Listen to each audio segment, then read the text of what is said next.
halkani waa qonaa TV ku soo dhawaada barnaamijyadeena xilligan qodobada aad ku daawan doontaan waxa kamid ah madaxweynaha dowlad goboleedka Hirshabelle Cali Guudlaabe Xuseen oo ka hortagay qorshe weyn oo ay damacsaneed damul jadiid xilli maanta uu gaaray degmo xebeedka Cadalle ee gobolka Shabeellaha Dhexe Cali Guudlaabe Xuseen madaxweynaha dowlad goboleedka Hirshabelle waxa uu si weyn uga yaabiyay kooxda damul jadiid isagoo fariin la yaab leh u diray madaxweynaha Soomaaliya Xasan Sheekh Maxamuud sidoo kalena xildhibaano ku sugan iyo saraakiil degmada Cadalle iyo sidoo kale ciidamo fara badan oo qorsheynaya inay xoreeyaan deegaanada isku xira gobolada Shabeellaha Dhexe iyo Galgaduudna waxa uu faray inay isaga tagaan deegaanka xogii ugu dambeeyay iyo sidoo kale kulamo uu la qaadan doono odayaasha iyo sidoo kale dadka deegaanka ee saaxiibayaal idii soo gudbin doona madaxweynaha Hirshabelle Maxamed Cabdi Waarena waxa uu ra'iisul bixiyay uu ku sheegay inuu fashil ku soo dhamaaday howlgallada la doonayay in lagu xoreeyo ee deegaano ka tirsan gobolada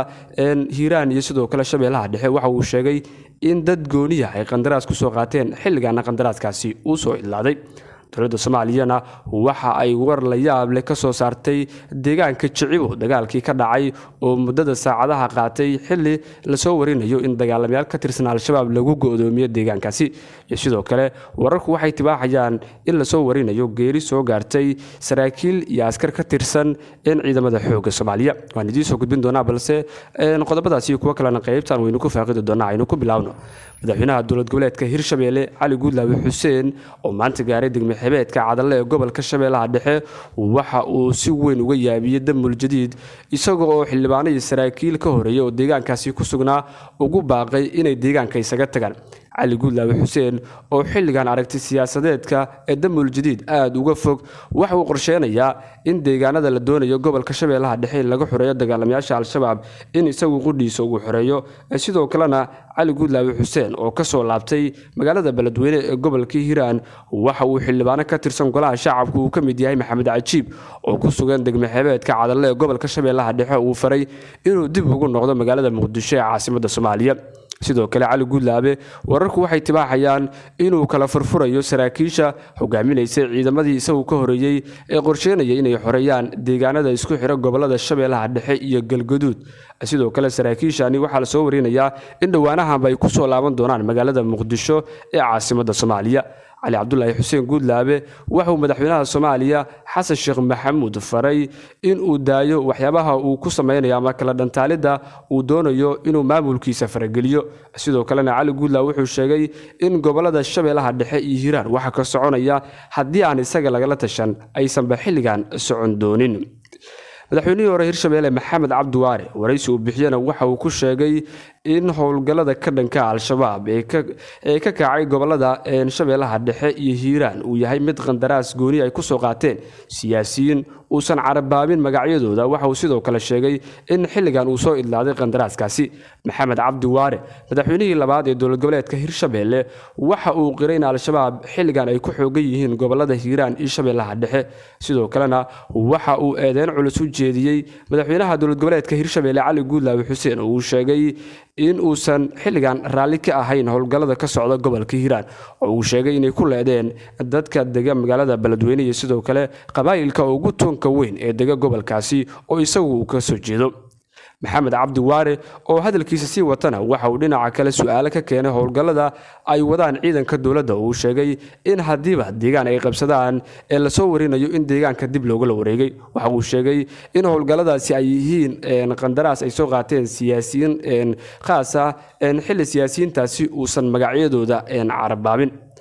madaxweynihii hore Hirshabelle Maxamed Cabdi Waare sidoo kale wareysigiisu waxa uu ku dhaliilay nidaamka damul jadiid oo uu sheegay in sidii loogu talagalay aysan u wajahaynin howlgallada ka socda gobolka Hiiraan oo uu sheegay inay jab weyn kala soo kulmayeen dadka deegaanada gobolkaasi Hiiraan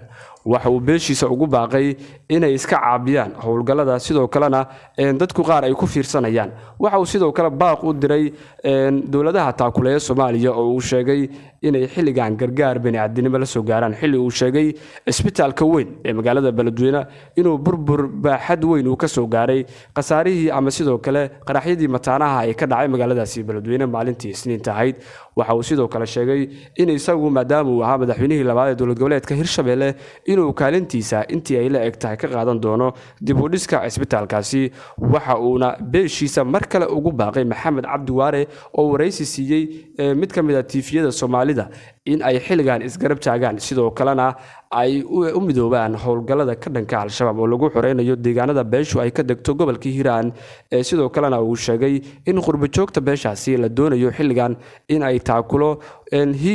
intaba la soo gaaraan dadka deegaanada ku dhibaataysan oo uu sheegay in deegaanadii lagu xoreeyay Al-Shabaab xilligan loo baahan yahay in la gaarsiiyo gurmad caafimaad iyo sidoo kale raashin oo ay u baahan yihiin dadkaasi. sidoo kale waxa uu sheegay in dalku xilligan abaar baahan ka jirto loona baahan yahay in dadkaasi gargaar degdeg ah la soo gaaro.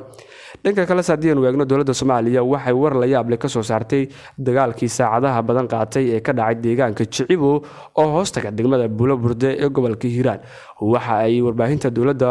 sheegtay in dagaalkaasi ay ku jibiyeen dagaalamayaasha Al-Shabaab. sidoo kale warbaahinta dowladda qoraal lagu daabacay waxa lagu sheegay in dagaalamayaal ka tirsan Al-Shabaab lagu go'doomiyay deegaankaasi. sidoo kale kuwa qaarna ay ku baxsadeen doomo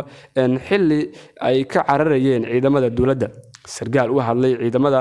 waxa uu tibaaxay in Al-Shabaab looga taagroonaaday dagaalkii ka dhacay deegaanka Jicibo oo hoostaga degmada Bulaburde ee gobolka Hiiraan. sidoo kale sargaalkaasi waxa uu sheegay in dagaalamayaal badan ay ku dileen sidoo kale deegaankaasi. sidoo kalena waxa baraha bulshada lagu arkayay sawir laga soo qaaday dagaalamayaal ka tirsan Al-Shabaab oo jab weyn uu ka soo gaaray dagaalka ka dhacay muddada saacadaha qaatay deegaanka Jicibo ee gobolka Hiiraan ee hoostaga degmada Bulaburde ee gobolkaasi. wararka kale aynu ku helino gobolka Hiiraan waxay sheegayaan in abaabul uu ka socdo magaalada Beledweyne ee xarunta gobolka Hiiraan sidoo kalena ciidamo ay ka soo gurmanayaan magaalooyinka waaweyn ee Bulaburde iyo sidoo kale magaalada Beledweyne. ciidamadani isugu jiro kuwa dowladda qaybahooda kala duwan iyo dadka deegaanka ayaa waxay iska caabinayaan dagaalamayaasha Al-Shabaab xilli deegaanadii ugu farabadnaa ama ugu tirada badnaa abid ay ka qabsadeen dagaalamayaasha Al-Shabaab ee gobolka Hiiraan. dhanka kale haddii aynu eegno xildhibaano ka tirsan golaha shacabka ayaa xilligan ku sugan gobolka Hiiraan oo ay ka mid yihiin Maxamed Ibraahim Macalimo oo ka mid ah xildhibaanada golaha shacabka deegaan doorashadiisuna ay tahay gobolka Hiiraan. xildhibaan Daare Amiin Jeeso ayaa ka mid ah oo isagu qudhiisa ku sugan deegaan dhowr iyo 20 kiiloomitir u jiga magaalada Beledweyne ee gobolka Hiiraan. waxa uu sheegay in deegaanada beeshiisu ay ka degto gobolkaasi uu doonayo intii laga xoreeyo inuu halkaasi ku sugnaado. Daare Amiin Jeeso oo dhawaanaha baraha bulshada lagu dhaliilayay waxa uu sheegay in isagu uu garab taagan yahay beesha uu ka soo jeedo oo ah beesha labaad ee ugu tunka weyn ee degto gobolka Hiiraan. waxa uu sheegay deegaanada beesha ay ka degto gobolkaasi in uu xoreyn doono. sidoo kalena waxa uu dowladda Soomaaliya baaq ugu diray inay xilligan la soo gargaaraan ama la soo gaaraan deegaanada beeshiisu ay ka degto gobolka Hiiraan oo uu sheegay in loo baahan yahay in la taakulayo. waxa uu sheegay inuu xilligan diyaarinayo ciidamo isugu jira macawisley iyo kuwa daacad u ah isaga.